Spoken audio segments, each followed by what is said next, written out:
জঙ্গলের মাঝে ছোট্ট একটি বাসাতে টুনি তার মেয়েকে নিয়ে বাস করত।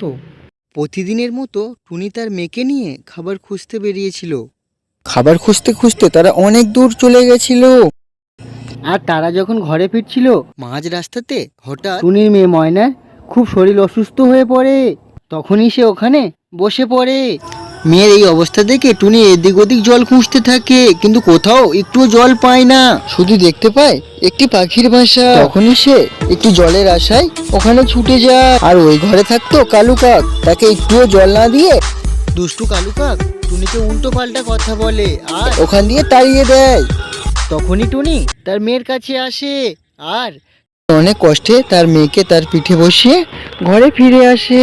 কিছুদিন পর একদিন কালু কাক খাবার নিয়ে ঘরে ফিরছিল।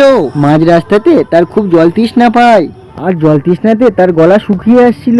তখনই কালু কাক জল খুঁজতে থাকে, কিন্তু কোথাও একটুও জল দেখতে পায় না। শুধু একটি বাড়ি দেখতে পায় আর ওখানে গিয়ে জল চায়। তখনই টুনি বেরিয়ে জল দেয়। কালু কাক তখন নিজের ভুল বুঝতে পারে আর টুনির কাছে ক্ষমা চায়।